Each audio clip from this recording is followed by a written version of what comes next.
thanks for joining me today on an N of One. This is going to be super fun. I'm psyched to talk to you. Yeah, Uh, happy to be here. this is going to be great. I always think you're so much fun to talk to, and you've had such a colorful career path. And of course, BetterUp is such an interesting place to be. Um, Yeah. as you know, the theme of how we do this is you and I are population level scientists, but Mhm. individual stories matter, and your story matter, and you matter. And so I want to highlight that and talk through it with you today. Sound good? Awesome. Yeah, looking forward to it. All right, let's do it. And I want to go all the way back, Hunter. Let's talk about like 7-year-old Hunter, who I have to assume with the name Hunter Black assumed he was going to be an international spy. Um, Yeah, I think those were my hopes.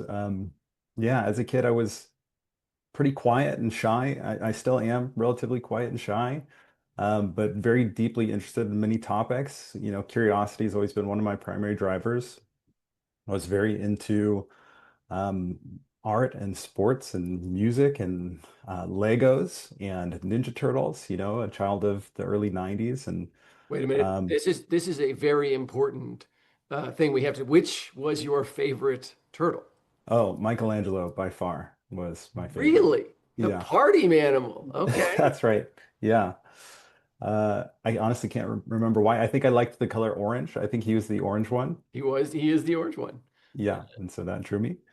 And yeah, I grew up in Southern California and yeah, I was really lucky, I think, to grow up when I did and where I did. And yeah, I was a really shy but passionate kid. Well, and you're still a passionate person. It's one of the things I love about you, and you bring a lot of passion to your work. If I'd asked 7-year-old Hunter, like, what are you going to be when you grow up? Given all of those passions, were you sort of like the multi-hyphenate, like, I'm going to be this, and also an astronaut? Yeah. Yeah, I think it changed a lot. I mean, in that period of time from like seven to, adolescence, I think at that age I was really into fighter jets and I really wanted to be a pilot, I think was like kind of what was drawing me at that time. And would go to a lot of air shows and, I'd had like a lot of remote control cars and things like that. So I was very into vehicles and still am. And so at that time, I think that's probably what I would have said. Interesting. And then in school, were there topics that you sort of gravitated towards? I know you were interested in lots of things, but was it like, oh man, writing or science is my jam, and that's the thing I love and want to do?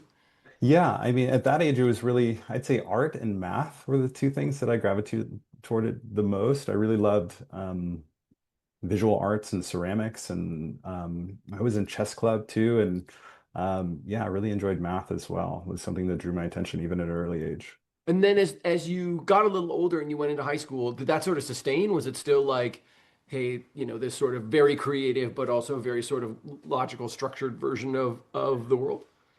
Yeah, I think that's true. That it continued on. I sort of, I started playing piano at a young age as well, and then that evolved into playing guitar and then playing in bands, starting when I was 12 and 13, but being also very, curious about the world and life and myself. I was very introspective and started writing poetry and songs as well. And yeah, I mean, honestly, that continues to this day. I still love playing music and kind of still this combination of creativity and math and science is, I think, defines, I think, a lot of my life.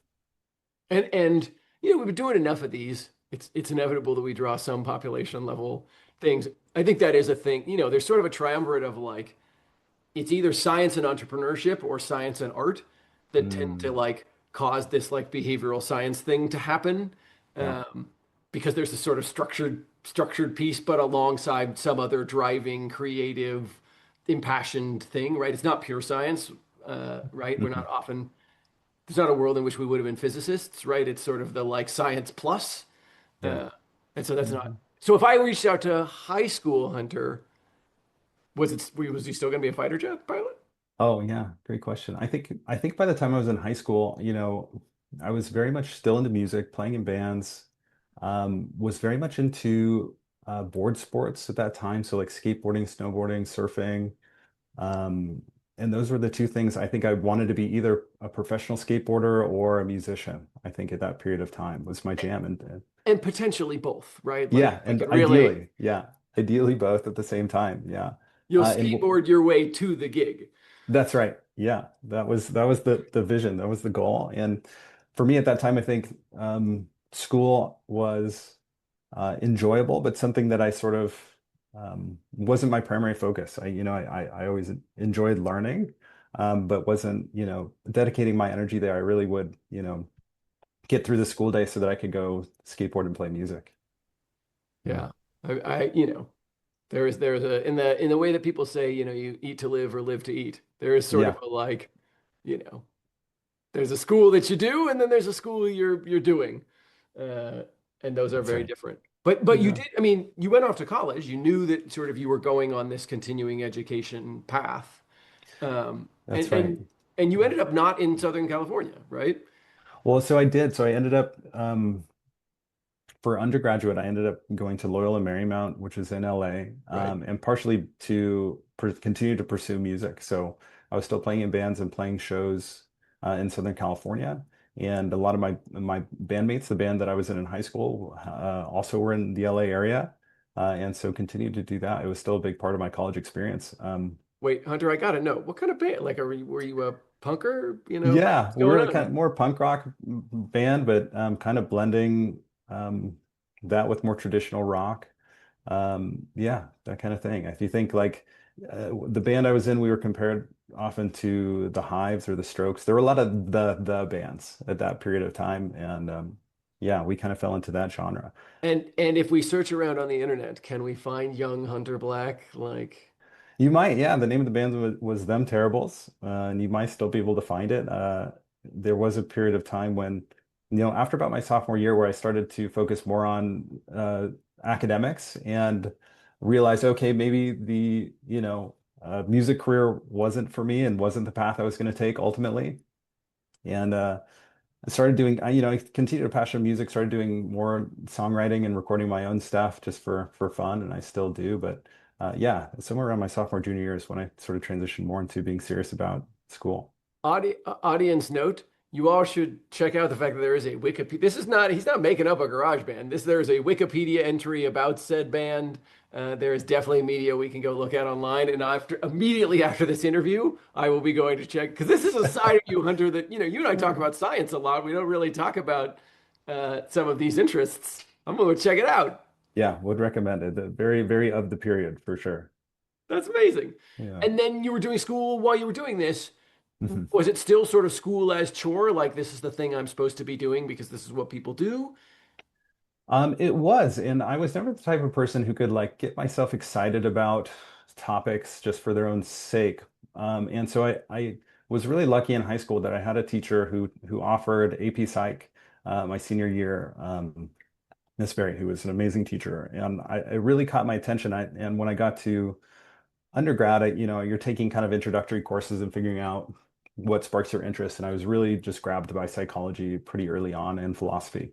And so, yeah, I really went deep and I felt really lucky. Loyola had a great psych program at that time and really great professors. And I really fell in love with it for that period of time. Talk to me about, do you remember what about it sort of like sang to you? Yeah, great question. I mean, like I said, I think even from a young age, I was just deeply curious about people and the world and social dynamics and why people did what they did and were who they were. And I think it started to answer some of those questions for me in a scientific and objective way that really spoke to me and resonated with me. It was like kind of like, oh, these are things I'm always kind of organically thinking about and wondering about. And there's like a more structured process for understanding people that I could pursue. Like it was really, yeah, compelling for me at that time. That's awesome. So young Hunter is reading Jack Kerouac and other create, and grappling with sort of human nature from a creative aspect. And then you Mhm. get to college, and at some point, sort of there becomes this much more structured way to do some of the stuff that you'd already been grappling with, but with process on top of it. Yeah, exactly. And I think the more I learned about different aspects of psychology, the more interested I got, everything from abnormal psych to even community psychology and neuroscience. I mean, it was just like I'm I call myself kind of like a full stack researcher, and then like I'm just curious about everything and I love going deep into topics and That was very true in that period of time. I really went broad and was interested in a lot of different aspects of psychology because the more I learned, the more interesting it became to me. And there's a fork in the road of undergraduate psychology where you kind of have to pick the like, all right, I'm going this clinical route versus, Hmm. sort of individual psychology versus sort of not what is true of Hunter, but what is true of hunters, right? Yeah. And sort of the everyman and the every person. Do you remember grappling with that and how did that sort of play out? Because you do eventually go off and go into a more population level version. Yeah, totally. Yeah, I think at that time, honestly, by the time I was, getting ready to graduate, I was thinking about, my career path and what I wanted to do. And I think what I was most aware of in the psychology space was either academia or clinical psych. And I wasn't really familiar with a lot of career paths beyond those two directions. And I didn't immediately, feel compelled in one or the other direction. Both kind of require graduate training primarily. And so I wasn't really ready for that. So I thought, maybe that's for me in the future, but not right now. I want to kind of explore some other things that might be interesting to me. And so after school, I tried out, it was kind of like, an experiment for myself to see what do I like. And so I tried, I worked in the real estate industry for a period of time and didn't care for that. This was right around 2007, which wasn't the best time to be in real estate. And then I I transitioned to another, horribly challenging industry, which was advertising and marketing. And I was like, oh, well, this is kind of psych adjacent and there's kind of a data component here. And I found it kind of interesting. And I was working there in 2008 during the Great Recession when, everything kind of came crashing down economically. And the company I worked for laid off about 60% of the workforce. And I was one of them, being a newer hire and fairly junior First, at that first time. in, first out, or last in, first out. That's right. Yeah. And I had seen, I mean, even just in that short couple years out of school that, the people I worked with, for them, work wasn't a source of passion and meaning in their lives. It really was kind of like a necessary evil.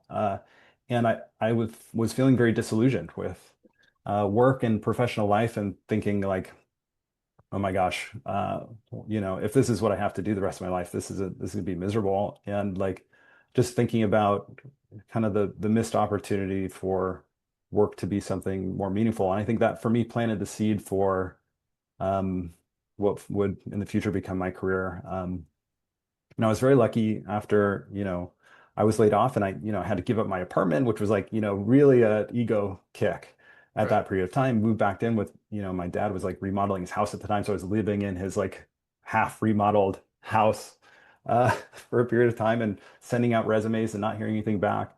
And it was really, yeah, it was a tough period of time. And just through having conversations with folks in my network, started thinking about what's next for me, what's possible. And I really did want to get back to something more meaningful to me and something kind of psych related. And it was through a conversation with a friend of mine who mentioned his parents had founded the Hudson Institute of Coaching in Santa Barbara, which is a coach training organization.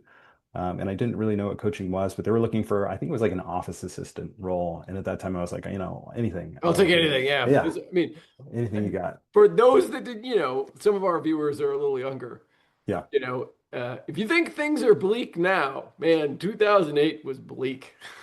It Bleak. was brutal, really, really brutal, especially for a young person with limited experience. And so I talked to them about the role. It was a little more junior than I was looking for, and I ended up actually passing on it. And I said, if anything else opens up, let me know. It was a really small organization, maybe half a dozen employees, and just so happened at that time, the person who was running their programs and seminars put in their notice, and they reached back out to me and they said, hey, we know you weren't that interested in this role, but we have this other role opening up. And we're thinking that maybe we could combine these two roles in a way, this kind of office assistant role with this programs and managers and seminars role.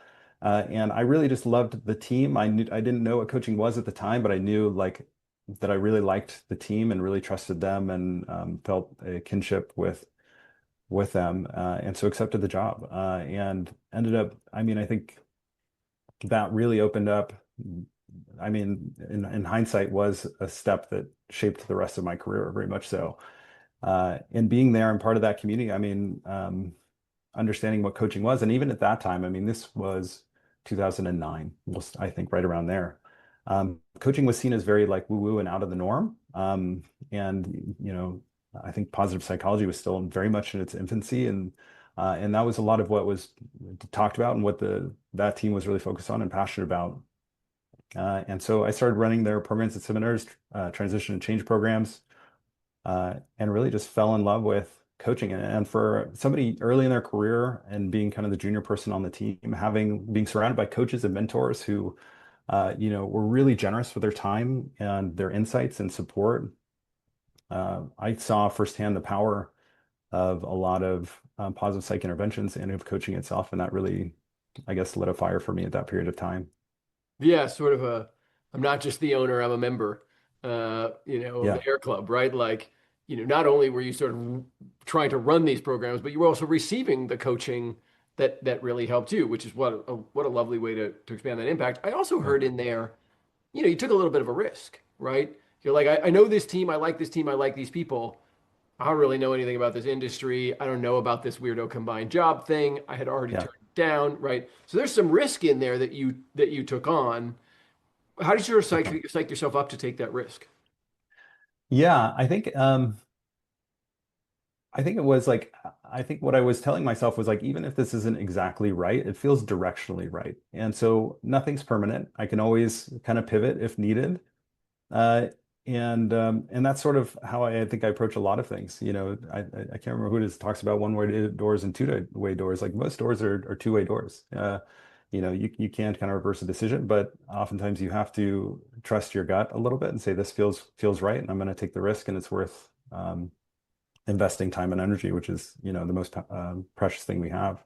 Yeah, we talk a lot on my team about destinations versus directions and how Mm, much of how we've educated young people is destinational, right? Like pick mm, a really specific point on the map and then like draw a line to that point on the map and then like walk on that line, yeah, as opposed to like, north is directionally correct, and I have the opportunity to wander, sort of east and west of that to find the right line. But as long as north is totally, sort of directionally correct, and it is very hard, in a world where it can feel like on rails, right? Like, it's got to take you specifically here, right, for definitely, people to get to that place.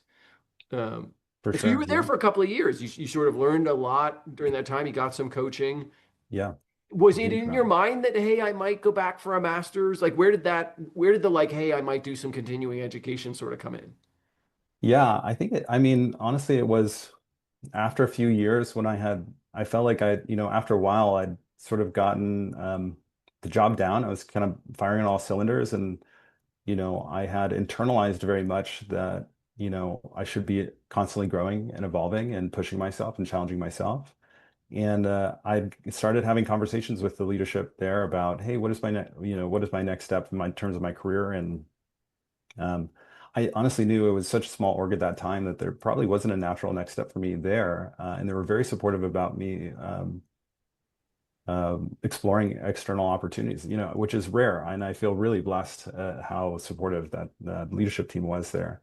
Um, and so I started thinking, what's next for me? And luckily I had a great, team of coaches to lean on who could guide me and share advice. And the folks coming through our programs were also exceptional folks. And a lot of them were from the fields of IO psychology and HR and organizational development and fields that I had no idea even existed. So that was also a huge source of learning for me, different career directions that I could pursue that were very much aligned with my interests and passions. And so that pointed me towards organizational psychology, really, through introspection and reflection and talking to folks in the field, that really felt compelling for me in terms of combining my interest for data research science, and also what I saw as a huge opportunity to make work more meaningful and impactful in people's lives. And it felt like, unlocking the productive potential of folks was really an untapped source of, I don't know, power and energy at that time in society. Yeah, especially coming out of the Great Recession, where a lot of people had been beaten down, very much so, by their professional lives, and so that's really what compelled me, I think, to pursue graduate school. And you ended up at Claremont, right? So you're still in the And you're like, SoCal born and bred here, man. Yeah. Which, like, speaking for you two from Yeah. San Diego, I can certainly understand, right? There's not a lot of reasons to leave. Yeah. It's great down here. Mhm. When you went into Claremont, how did you choose positive or psych as like a sort of disciplinary piece? Yeah. So as I mentioned, um, the team at the Hudson Institute of Coaching really, I think unlike well, I don't know, maybe that's evaluative, but like unlike a lot of, I think, other areas in coaching, which were seen as a little woo-woo and a little bit fringe perhaps, was very focused on evidence-based practice and integrating science and research. And so they leaned on a lot of really solid behavioral science in terms of how they approached coaching. And so I got exposed to a lot of um, new areas of psychology, as I mentioned, that like I couldn't get enough of, that I was eating it up. And one of the, I mean, two thinkers that have continued to influence me to this day are Marty Seligman and Mike Csikszentmihalyi. And so reading like Learned Optimism and Finding Flow and those books during those times really drew me. And the framing of positive psychology is focusing on, understanding what goes right and what goes well in people's lives and how to achieve um, greater levels of flourishing and well-being. Really was, spoke to me. As I mentioned, it was like what I felt like was absent in the workplace. So the combination of a passion for improving the workplace, but also this positive psychology bent at Claremont was like it was like just an oddly perfect fit for me. And they have a very applied focus. I knew going in that I didn't want to be an academic. I really did want to go into industry. But I did want to do rigorous research as well. I wanted to be an applied researcher. And it was just an oddly good fit for me there. And actually, at that time, as I mentioned, I had been out of school for several years, and I was honestly nervous to go back to school. I was like, "Can I do it?" And could I pick it back up? And actually, what I did was I had planned so that after I'd been accepted, I knew I was going to go. I took a semester before, I think it might have been a summer semester, and I went to Portland, Oregon. And I took classes at Portland State. I took an IO psych class and a positive psychology class because I hadn't taken either of those classes. And I was really lucky. I knew, had been connected with Robert Biswas through some work at Hudson, and he was teaching that class, who's a researcher in positive psychology and in the field of coaching. And that was just, I mean, further reinforced for me. I just like loved it, loved the subject matter, loved being back at school, and really felt prepared once I got to Claremont to hit the ground running. Uh, and yeah, really kind of ate it up and loved the coursework and yeah, took full advantage of all the opportunities. I felt really lucky too being a part of the family of Claremont colleges because there's always, something going on, a really cool speaker at one of the schools, and you have access to so much amazing information and so many great yeah, academics. Yeah, you and I had a very, in some ways, parallel experience, right? I was at Swarthmore, right? So part of the tri-colleges, right? Mm-hmm. There's always something going on at Haverford or Bryn Mawr if it's not going on at Swarthmore.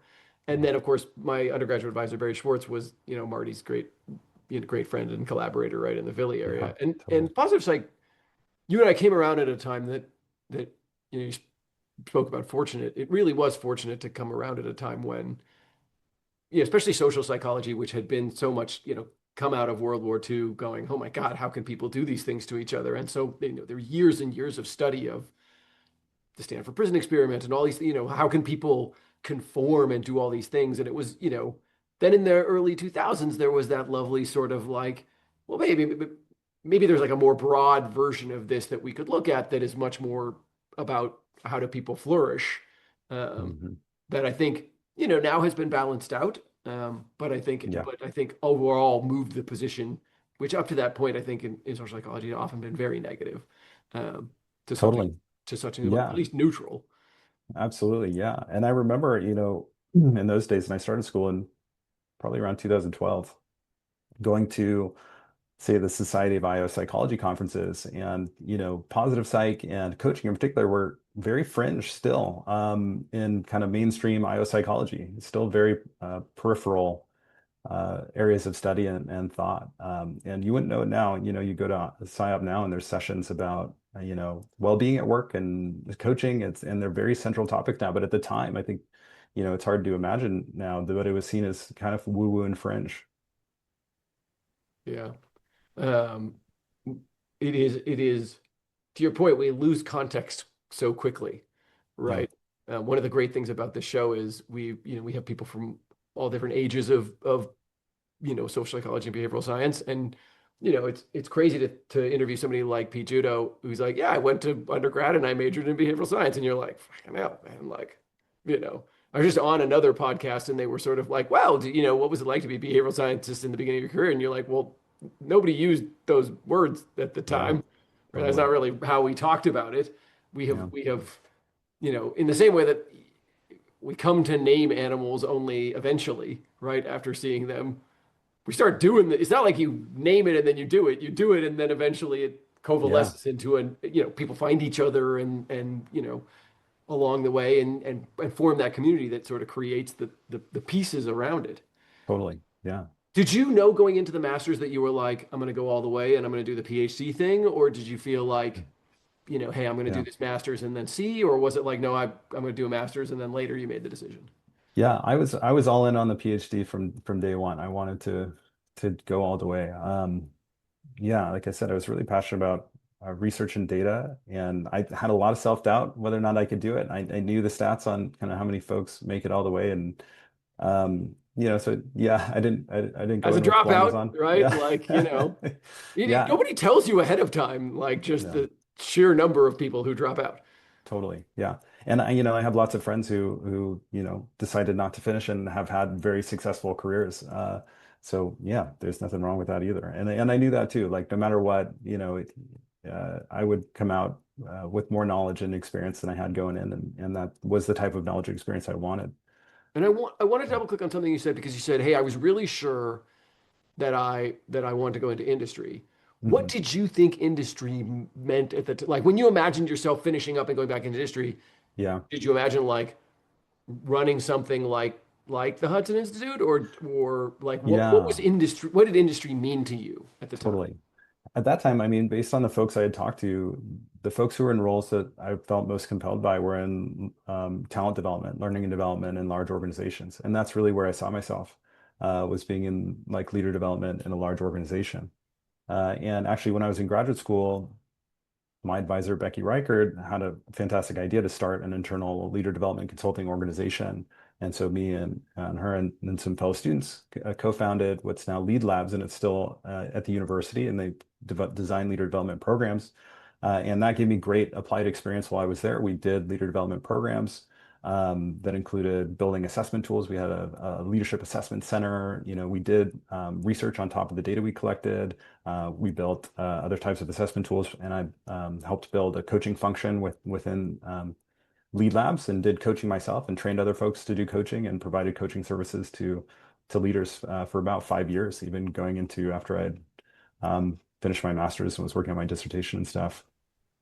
Uh, and really loved that. And it was very like startup like, in retrospect, I was like, oh, this is cool. It's kind of a 0 to 1 organization and building new, cool and different things. And there's something, that creative side of me that it really scratched an itch that, I wasn't maybe fully conscious of at the time, but really was really loved. And yeah, was still kind of gung ho in that direction. And then You also after spent some time at Disney during the same period too, right? You had some exposure to sort of outside versions of this. that's right. Yeah. So after I finished my coursework, I was honestly itching to get back to work. I just really enjoyed working. And through a colleague of mine at Claremont Taylor Massey, she connected me with an opportunity at Disney to be a graduate associate in their talent development and diversity department in the corporate segment, which was like, you know, the dream for me. I mean, the dream job. Uh, and so really went in with both feet and loved it and learned a lot. And got to do a ton of different stuff at that time. The organization was kind of going through some, especially the HR function was going through some reorganization, which created the opportunity to do a lot of cool stuff from succession planning and performance management and developing 360 tools and mentoring programs. And I really did a lot in that period of time. I was working, pretty much full time and commuting from Claremont and Southern California traffic. So I was waking up before the sun came up and going home after it went down and not making any progress on my dissertation. And after a period of time of self-reflection, I'm like, no, it's you get to that moment where it's like, am I going to finish or is this it? Like, am I here? Um, and I really had to search my priorities and values and realize now I really do want to finish. and so decided to turn down my contract renewal and kind of double down back on working on the dissertation. And that period, I mean, that experience also taught me, I learned pretty quickly, like, hey, I even though this was a great experience, I learned a ton about how organizations of that size function and how talent development operates in those organizations. It's not what I want to do. It's not for me. It didn't scratch the creative itch that I don't think I realized how powerful that was for me at that period of time. And so it was, I made the decision to focus back on working on my dissertation full time. And then I did coaching and consulting on the side as well. And it was through that period of time where a uh, another PhD student, Dana Walker, who was going into academia, reached out to me and said, "Hey, I have this friend I went to undergrad with. He's starting this coaching company. They're looking for some contract help. Would you be interested?" And that ended up being Eddie Medina, who's the co-founder of BetterUp. And that was about 10 years ago now, almost, and started the journey that I'm on now at BetterUp. So there are a couple things to double click on in there. I love the sort of accidental or retrospective entrepreneurism, right? Yeah, It's such a different, we talk about generational gaps, and so many young people now think of themselves as entrepreneurs and go out into the world like wanting to do a startup and wanting to be an entrepreneurial, but it's difficult to communicate them at times with like, you know, 10 to 15 years ago, that was not really like, we didn't have that conversation in the same way, right? yeah, Like people hmm didn't, you wouldn't talk to a 7-year old generally and they would like, I want to be an entrepreneur. That was not a word that was in the common vernacular. I mean, it was a word that no, existed, but it wasn't a word that like you heard on a daily basis or that we highlighted in the same way. yeah, Um, and so it's interesting that you sort of found your way to it, and I talked about that sort of golden triangle of science plus, right? It's science yeah, plus one of these other legs, and then you kind of fill it in totally, as you go along. Uh, that really does sound like it sort of resonated on your journey. totally. Yeah. And to your point, I don't think entrepreneurship was really on my radar at all. And it wasn't, I mean, honestly, it wasn't until I kind of got into the startup world that I realized, oh, wow, no, this is a totally different thing that absolutely resonates with me, that I'm very passionate about. And honestly, yeah, it just wasn't part of my mental model, prior to that, to your point. But you did have a realization that at Disney that probably wasn't it. What about the Yes. Disney Yeah. experience maybe told you that, obviously you hadn't found entrepreneurship, you hadn't found like, hey, this is the thing over here really is the right thing for me. Yeah. What about this experience at Disney really made you go, hey, this is not right? Yeah. I think I mean, it was a couple things at a very I mean, experiential level. It was a lot of planning, coordination, meetings, and I felt myself thinking like, well, when are we actually going to do like the work? And for an organization that size, there's so much planning and coordination that's required to steer, in excess of, 100,000 employees globally that I realized like, oh no, they're not moving quickly. They really are. You have to be slow. You have to be intentional. You have to bring stakeholders along. You have to work cross-functionally. And I learned a ton about how those things operate. But for me at that time, I'm like, oh no, this isn't what I want to do. I want to do something faster paced. I want to do something that's more 0 to 1, a little bit more creative. And I noticed that, when I had ideas or when I wanted to move something forward, it was hard to, I guess just go and do that. You had to get buy-in. You had to, get stakeholder input, as I mentioned, and it just things happened just more slowly. And I realized, oh no, this isn't a fit for me. I really want something faster paced and a little bit more creative. Yeah, I mean, I think pace is certainly one of the things that you nodded to. And there's a fairly linear trade-off, right? The scale of impact, Yeah, right, that you can have is, you know, you got to do it slowly. And yeah, young people can get frustrated with that. I've been frustrated at times in my life. I joke I had hair when I came to Microsoft, didn't when I left, right? But yeah, it's up to you. I mean, there's a trade-off of totally, scale there, right? Like the first thing I launched at Microsoft, it's like 12 million people day one, right? You're like, absolutely. you Yeah, know, and I think for me too, I'd say as BetterUp has grown too, I think my appreciation for larger organizations and operating in larger organizations has changed significantly from that period of time. And very much as you're describing, I understand much more clearly now than I did then the importance of, moving together and moving as a whole and when you put resources behind a single objective, what that means, and not just operating as, I think at that time had such a maybe I would call it like a solopreneur type mindset where it's like I'm a single agent within an institution. I wasn't interested in moving the whole ecosystem. I really just wanted to do the things that I cared about at that period of time. And that mindset has shifted since then, very much so.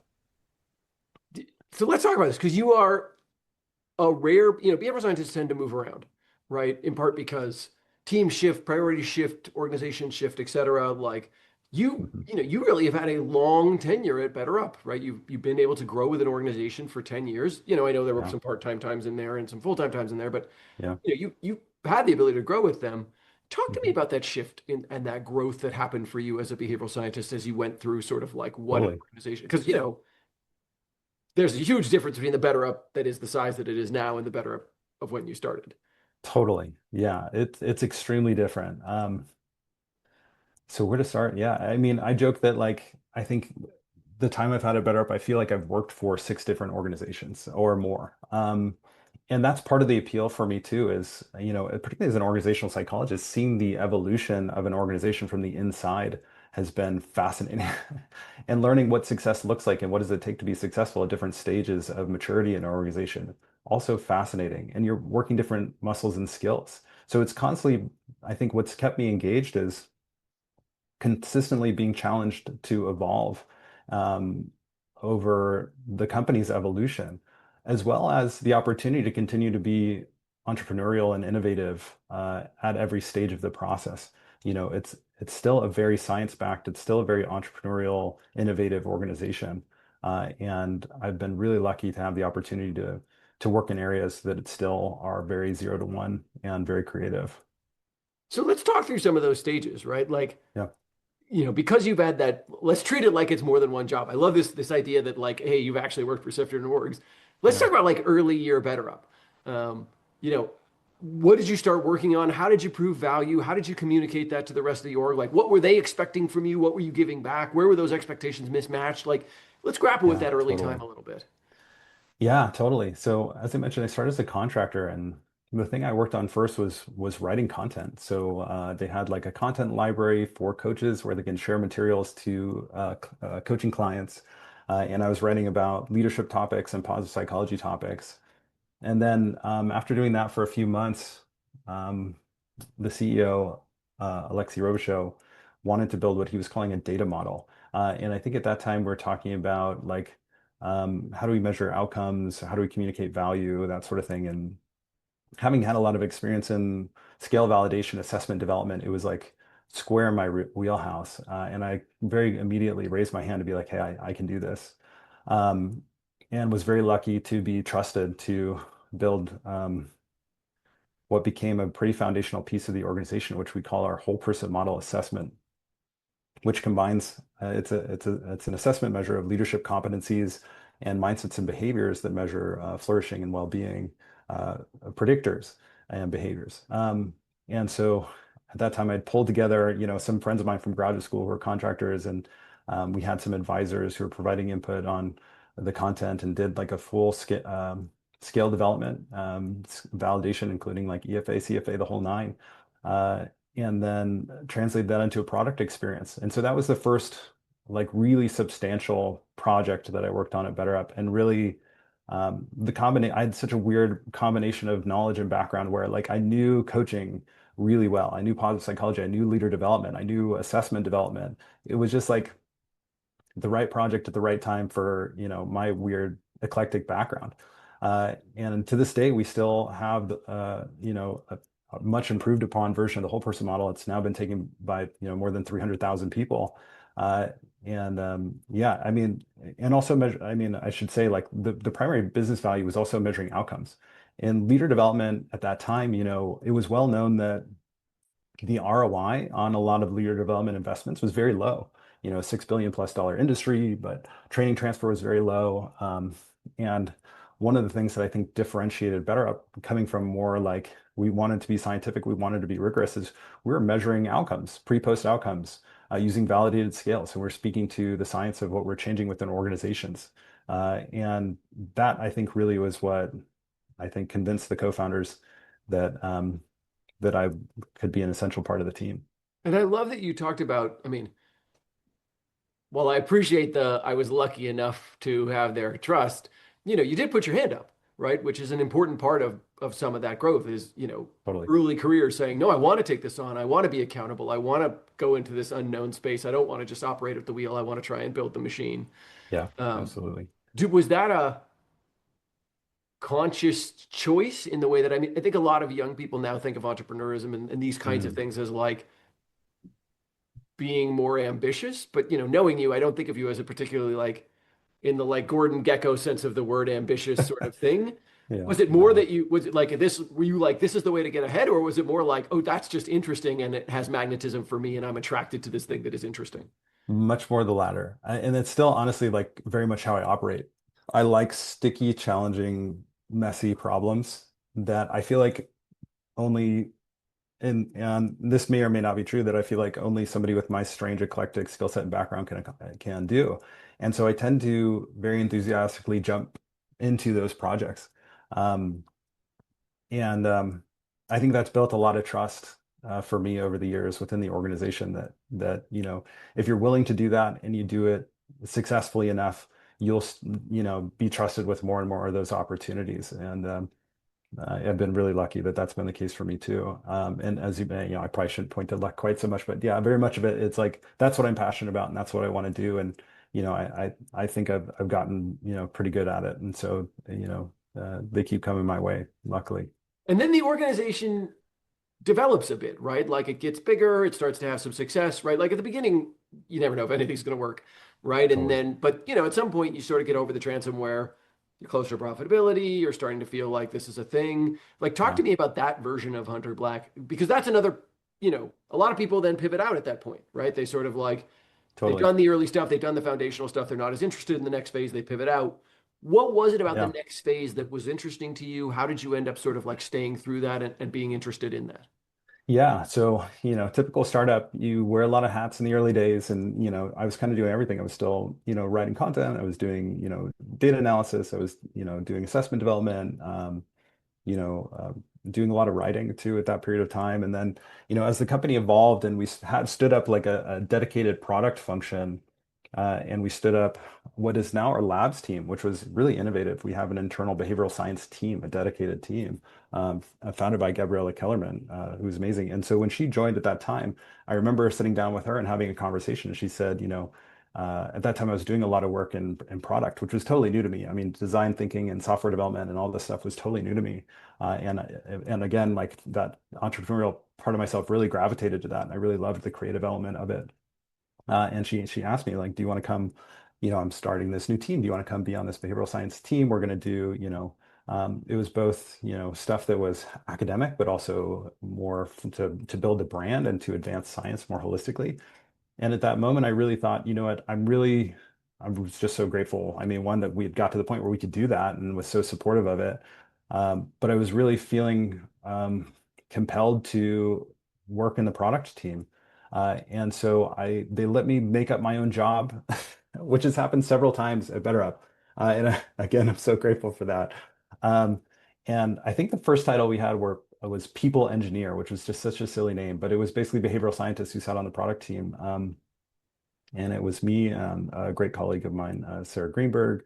And then later the team expanded and grew, but we were embedded behavioral scientists in the product development lifecycle, and we played a hybrid behavioral scientist UXR type of role. And because our product and brand was so behavioral science based and scientifically based, it was and the outcomes we were trying to produce were very much, our mission is to help people live with greater clarity, purpose, and passion. And so it wasn't enough that people used the product, but they had to deliver outcomes because we're measuring those outcomes and we're communicating those to our customers, people paying for BetterUp. And if we don't, they're not going to renew their contract. So it was really business critical that what we were designing was efficacious and was measurable quantitatively, the impact we were having. And so that was the job I kind of created for myself, was embedded in the product function. And that was kind of that next stage of evolution where I created this weird job. I was embedded in product. And so I was working with designers, engineers, and product managers, building new 0 to 1 software experiences primarily. And one of the things you brought up there that I think is really important is this, um, this connection to the business model, right? Like you had a very prescient understanding of like, and this drives revenue because X, Y, and Z. It helps us sell and it helps us retain, and it helps us sell and it helps us retain and renew. Yeah. Talk to me about like how did you collaborate with how did you start to develop some of that business sense, right? Of where the business was that could inform what you were doing. Yeah, totally. That was a journey for sure in and of itself. I think it really was just learning from colleagues. I feel really, again, like just lucky to have worked with such amazing people who would take the time to educate me on their parts of the business. So learning what is sales, what is go-to-market. We have our network operations team. What does marketing look like? And how do all these pieces come together?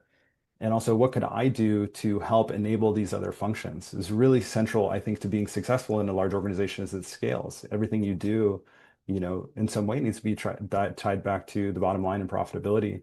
And so being able to figure out, oh, well, how can I connect the dots between this thing that I think is really powerful and cool and interesting from a behavioral science and intervention perspective to the story we're telling in the sales narrative or how we're communicating how we're differentiated from other types of opportunities in the marketplace when we're going and talking to our customers, to the type of data that we can share with them that they don't currently have in their organization, about outcomes, about what's going on with their employee populations in terms of their development needs, about their leadership bench and capacity. And so like I think the more that I saw that, behavioral science could play a real role in driving outcomes and value for our customers, the more that I got excited and passionate about that piece of it, because it really was a win-win.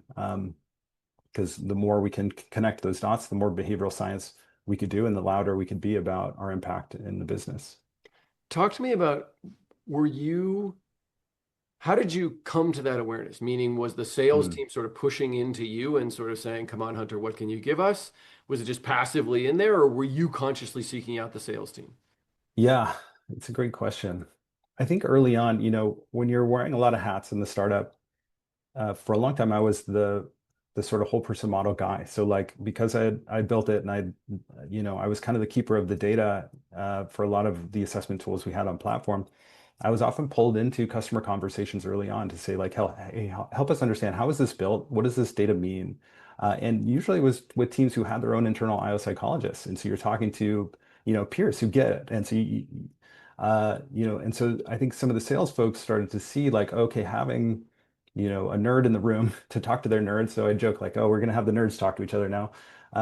It really builds a lot of trust and credibility to do that. And we actually built up an entire function now, our people insights consultants, where we have, an incredible team, primarily of IO psychologists who work directly with our partner organizations to help them understand their organization's needs and how they can leverage BetterUp to achieve their objectives in a real way. And I think wearing a lot of hats, I started to see that kind of out of the gate that, oh, these aren't, it's not just data coming in on the back end when I look at, what's happening. These are real people who are engaging with a real experience and, real leaders making real decisions about, their line item budgets. And having been in the talent development department at Walt Disney, I knew some of those people and I knew what they were thinking about and what decisions they were making. And so I kind of drew that uh, connection, just from that prior experience to say, these are real people making real decisions and I need to be, cognizant of the entire ecosystem here.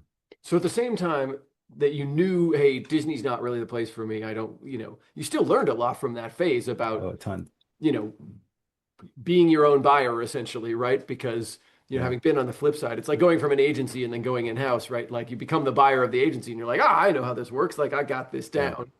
Um, 100%. Yeah, and that I could see how but you eventually do move over to labs though. I What was do. that decision like? Yeah. I mean, I always worked in really close collaboration with labs.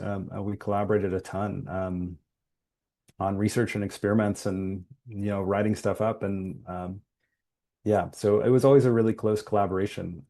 And eventually what happened is we had made the decision to merge the team I had built within product, which at the time we were calling the people science team, with labs. So then we sat, within the labs function. We kind of had reunited the behavioral scientists in the organization. Uh, and yeah, it was a really wonderful partnership and, really made the team stronger. And then over time, we started to break out the structure a little bit more. We're as you probably well know, Matt, like there's no blueprint for building a behavioral science team within a product, within any organization. And so we were There, experimenting. Yeah. there is now, right? Like, we're much better at it than we used to Oh, be, which totally. is Yeah. why, BSci.io and things like that exist. But Yeah. it's only through the fumblings of, well, and even now, let's call it 20 years into the field, we're still Yeah. not great at it, right? There's still a lot of, Totally. we at least know what the lock looks like and we know what the key looks like, but it's sort of like a key and a lock in New York City where you're like, well, you stick it in and then you pull it out halfway and you jiggle it up. And then if you push in on the knob and then turn that way, then it actually works. We Totally. got a key and a knob, but there's still a lot of jiggling happening. Totally. 100%. And so we knew, I mean, the company was very committed and still is to behavioral science and having behavioral scientists on the team and saw the value of that. And as we scaled, it was more about how do we structure these teams to contribute most? Because we were having, typical growing pains where at least the team I was on, we were stretched so thin. By the time we had in excess of a dozen product squads, and there were, three of us for a while, and then we scaled it up to maybe 6 or 7 behavioral scientists. We were still stretched so thin that it was just you were starting to see the cracks. And so we experimented with different ways of organizing and merging with yeah, the broader labs team, and we structured it in different ways. And for a while, we actually broke it out, and we had UXR team. We had actually the team I was on had separated into coaching science, which is more focused on, yeah, the science of coaching and the application of that. And then an assessment science team, because our data was really a core part of the business. And anyway, so over time that it evolved, changed and evolved very much over a period of time. Yeah, Well, let's dive into that though for a second, right? Because in the early days, I mean, this is a transition for some people and it's a place where people live. In the yeah, early days, you were the UXR and the assessment team and the coaching team. totally. Did you, was it clear to you that you wanted to go down the coaching route versus those other two? And how did it feel to have some of your wings clipped a little bit in Oh, terms of yeah. covering some of that horizontal space? Yeah, I mean, it was a learning experience for sure, and it was hard. I mean, a lot of what I had worked on in the early days, they feel like your babies, and I think there's a famous article, and we have amazing offsites at BetterUp that are honestly like graduate level seminars where we do a lot of reading and discussion of kind of abstract concepts and whatnot. And one of the articles we read and discussed as we were scaling was, I think it was share your Legos or something like that. And that concept always stuck with me, which is, I was holding a lot of things I had worked on and developed close to the chest, and I realized that, I needed to be more generous and thoughtful about how do I scale myself, and how do I build systems, tools, and processes to enable the broader organization to do that. And that was one of those big pivot and learning points for me from like operating as kind of a solopreneur to thinking more systematically about the business as a whole. And that's been a learning journey and evolution for me too. Um, but I did. I mean, after we had an offsite, talked deeply about it. I thought really deeply about how do I scale the things that I'd been holding close to the chest. Uh, and yeah, have been honestly working to improve in that area since then. I still think about that quite a bit. It's like, does this need to be me, or can I create an artifact or a resource or a tool that, can make this part of my job obsolete, and continually trying to think in that way. Yeah, there's a little bit of the band in there, right? Like you cannot have a band of individual contributors. Like it just doesn't make a good band. You need people to gel. You need people to be willing to drop forward and drop back. You look at a band like the Totally. Beatles where, as they grow, there's some John songs and some Paul songs, and there's a Ringo song, that's a little bit silly, but it's in there, right? It's on the album. There's some George, and Totally. learning how to do that sort of like how do you flow in and out is part of learning to grow as a team and develop and mature as a contributor, I think. Absolutely, 100%. And then, I was also had the privilege to, as the leader of that team, to hire a lot of the folks who ended up carrying the torch. And, I thought were better than me at this stuff. And, that's an amazing moment to be like, oh no, this, to have the talent to say, I am no longer the best person to carry this forward. This person has a level of knowledge, expertise, and experience that I do not have. And I'm really just excited to see where they take it. Yeah, that's an amazing feeling. It's lovely to work with experts, right? We have Yeah. this model, of leader and then strategist, quant, qual, designer, PM or EM, right? Like the behavioral science team that I advocate or structure Hmm. that I advocate. And it is Yeah. lovely as a leader to go, I remember when I was working on that section of the document about like, yeah, I got to know all of this well enough to be a good thought partner, but you're never going to be that like, I will never in my life again, be the most statistically trained person anywhere I work, right? Oh, It will totally. just be true that like at the size and scale that I work, there will always just be better because stats is one of those things like, man, you go real deep down that hole, right? Like you could keep Absolutely. just keep digging Yeah. and really get, and part of your job as a leader, you have to stay aware enough, right, to be able to hang, to have the conversation, to be a thoughtful partner, etc. But at Mhm. the end of the day, like, you just you can't you can't. Yeah, there's no way. Yeah. And I mean, not only, if it's like a use it or lose it comes into play, but the actual techniques and the software tools evolve and improve over time. And so folks who are, just coming out of incredible programs who are joining the team had such a level of expertise and capability that, it then, to your point, it really was on me to learn from them and to enable them to leverage the amazing skills that they had more so than try to put them in a box or limit them to kind of the way I had been doing things. You know, um, one of the things that evolved out of that kind of restructuring too led to the most recent chapter that I've had at BetterUp, which was by spinning up the coaching science team, which is really dedicated to the science and practice of coaching, which for us was intended to advance the field as a whole. Coaching science and the research of coaching is still pretty much in its infancy, and a lot of that's because it is a collection of, independent contractors with individual clients, and they're very private conversations, and there's really hard to collect data and get access to those conversations. And so there was still very little known about what makes coaching effective and what does effective coaching look like. And we were really committed to advancing that knowledge. And we realized that a lot of the work on that team was being leveraged by our network operations team, which is responsible for our network of coaches internationally, and was being used for selection of coaches, for development and training, for measuring impact, and a lot of these things. And that actually led to me transitioning then from product to and labs to our network operations team, where I've been for almost 2 years now. And that's been the focus of a lot of my work recently, is how do we define and measure coach quality at scale, and how do we enable our coaches across our network to provide the highest quality coaching that we can. And one of the things that's always been, hard about something like coaching is, you know, as I always talk about people, I talk about applied behavioral science, right? I talk about applied versus academic, behavioral versus sort of cognition and emotional, right? Mhm. And then that unlocking the design process that is science.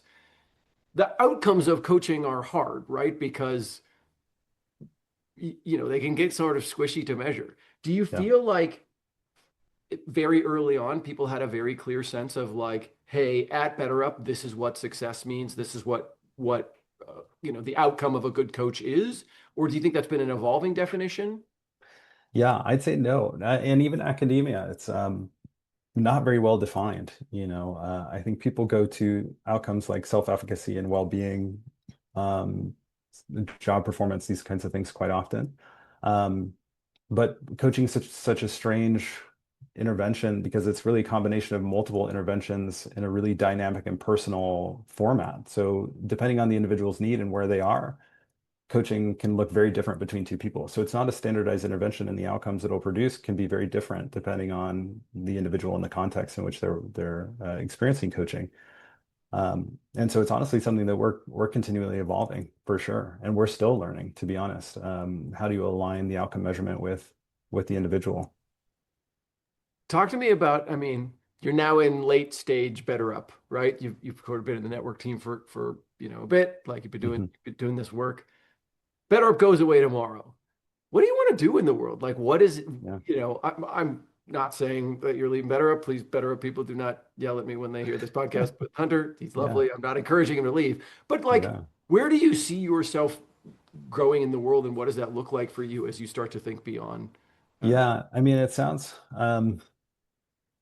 maybe like I don't know, maybe a two on, you know, on trend right now. But I think I've been really encouraged by the possibilities that have been unlocked with AI.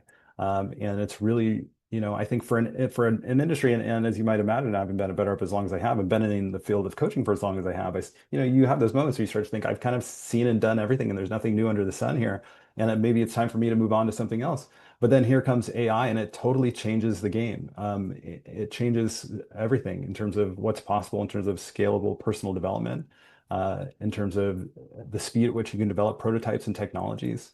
Um, and so that's really reignited a lot for me. And I think if I were to, explore other avenues, it would be in that vein of how do you leverage AI, and combine it with behavioral science to, help people in a more scalable and impactful way than was possible before the technology existed. And that's, a big part of my work at BetterUp right now.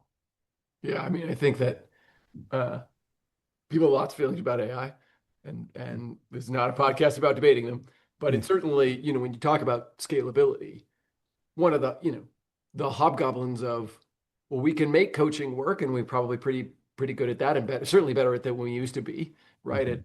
what does effective coaching look like? The science of coaching has advanced, Yeah, but it is still very labor intensive, right? And totally. so, Yeah, you know, inevitably with any labor intensive restricted good, that means it's going to, the top 1% is going to get the best version of it, and the 5% are going to get a mediated version of it. And then, the bottom 50% is not going to get it. absolutely. And AI is just a egalitarian potential is so huge for how do we actually and I love science fiction for its Mhm. predictions of the future, Yeah, right? And I do think that if you look at something like Neil Stephenson's The Diamond Age, right? And this idea that everybody gets an AI powered primer that helps them evolve in the way that is unique and personalized and customized to what is interesting to them. yeah. I have a degree in psych and a degree in education, right? I got Mm, my teaching degree. And so mhm. much of education is just, can I find the 95% entertainment wrapper that allows me to gift this 5% educational thing? And that everybody just has a really different wrapper. The things that are interesting to Hunter as a 9-year-old versus Matt as a 9-year-old are sufficiently different that being able to give people the thing that they need in the way that they need it is so different and so hard. Um, Absolutely. Yeah, what an absolutely. exciting career. What a wonderful like opportunity that you've had to grow, Hunter. And thank you so much for sharing it with people. I think that you're our first punk rocker on the show, Sweet. so Nice. we, Yeah. we're ticking off that box. Uh, and Yeah. you've contributed so much to the field. Um, and so I Yeah. just want to say thank you for coming and sharing your story with people and Well, giving us your version of what it looks like for you. no, well, thank you, Matt. Honestly, it's a privilege to be here, and thank you for what you're doing to bring the community together and to have behavioral science have a collective voice. I think as you've heard in my own career story, it's hard to have like a linear career trajectory, if this is the career avenue you want to go. And so the more I think we can bring stories about individuals who are in the field and look at, the impact that we can have collectively and start to, as you have done, build structure and narratives and language around how do we do this within organizations in a consistent, scalable way. I think the more avenues it will open up for more people to follow this career path. And so, yeah, hats off to you for all the work you're doing. I mean, it's hard to be something you can't see, right? And Yeah, so, the see it be it, as you know from coaching, right? The see it be it phenomenon is very, very real. for And sure. so I love that we're getting to see you, Hunter Black. And I'll see you on down the road. All right. Thanks, Matt.